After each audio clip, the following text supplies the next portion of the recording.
Žodžiu, dabar aš parodysiu balsą įrašą, kaip prieš keletą metų, kur sakiau, vaiką bandė neišgydyti ir kaip man Kauno klinikų labai garsus medikas, profesorius ir taip toliau aiškino, kad nėra skrandžio vožtuvo, kad durnai reikia dėti gastrostomą, todėl kad vaikas vemia.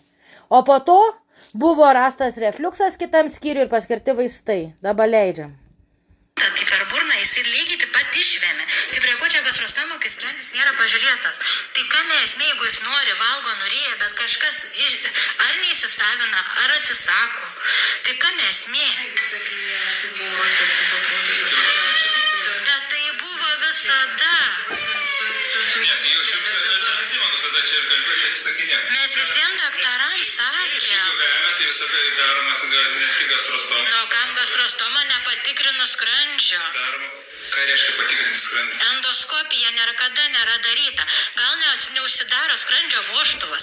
Yra daugybė priežasčių gali būti, kaip galime patikrinus dėti stomą. Skrandis neužsidaro, todėl operuojamas ir daroma. Ne, tam yra vaistai ir gydymas. Ne, prieš gastrostomą yra pilna tyrimų. Kaip tai nėra?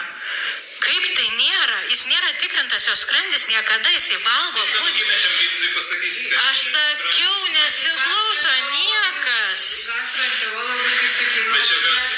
Nesiklauso niekas, jisai valgo. Gastrostoma formuojama tam, kas nevalgo, kas nemoka ryti, kas springsta. Dabar mane mokote, kam aš formuoju gastrostomas, kam darau. Aš nežinau, žinau, kad tėvam yra daug lengviau gauti didesnius slaugos pinigus ir turėti vaiką daržovę ir eiti valkatauti, o ne visą dieną būti prie tokio vaiko. Aš visas ligas išsiaiškino gydytojai. Kodėl aš nesuprantu, nenoriu pažiūrėti skrandžio, kaip galima nepažiūrėti skrandžio, siūlyt gastrostomą prapjauti, pilvą ir taip toliau.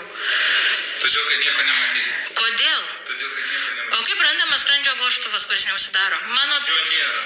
Kaip tai jo nėra? Skrandis neturi vožtuvų. Jūs dabar man daug pasakojate, jūs aš jums galiu tiesiog. O kaip jūs galite neištyrus, tai vat Skrandis neturi vožtuvo iš viso. Tai jeigu padarytų tyrimą ir pasakytų, kad yra toks atsakymas, aš priimčiau jį. Skrandis neturi. Iš kur jūs žinot, ar jūs darė tyrimą? Anatomiškai.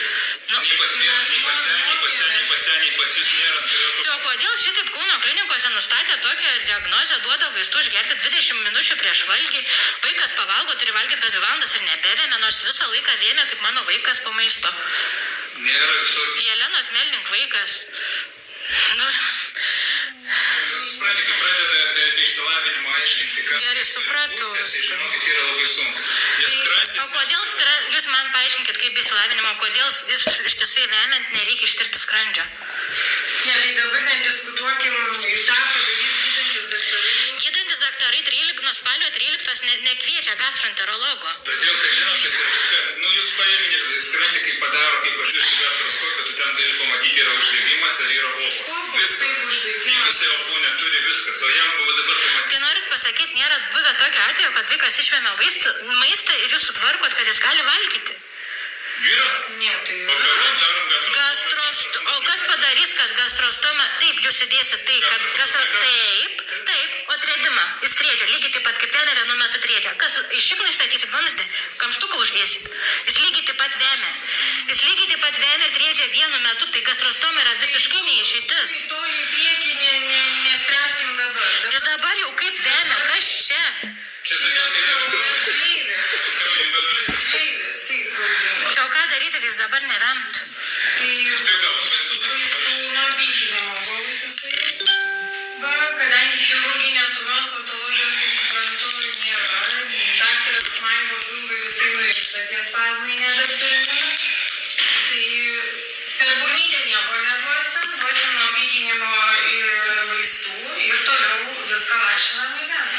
Gerai, tai jūs man pasakykit, kada, aš suprantu, kad ne šiandien, tai rytoj išvies kas nors gastroenterologas. Jūs nepansakykit, mes negydantys. Aš jau sakau, nuo spalio 13 dienos. Jūs nesakykit, gydytojo O nebus. kam dar galiu sakyti? Kam galiu pasakyti, jeigu gydantis gydytojas nesiklauso? Kam? Kam galiu pasakyti? Tai trenkia durim gydytoja Masalskienė ir išeina, kai aš prašau tyrimų. Kaip aš sakau, kaip jis valo, kaip aš bandau parodyti video, kai jis sako, kad jis yra daržovė, jis yra invalidas, jo žodžiai yra, kad jisai vaikšto su vaikštinė, vadinasi nevaikšto ir nieko iš jo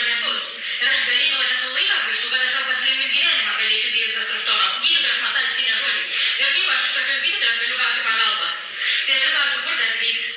Nes aš vaiko nepaliksiu iškliaustimui. Svarbu dabar mums spręs problemą. O kalbėjome nereikia. Supratau.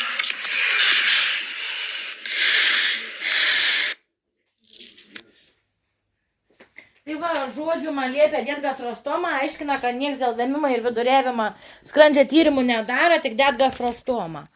Ir aš nežinau, ar dabar jau įdėta ar neįdėta. Nes aš tiek metų dėl to kovau, kad neįdėtų ir maitinau ir taip toliau. Viskas.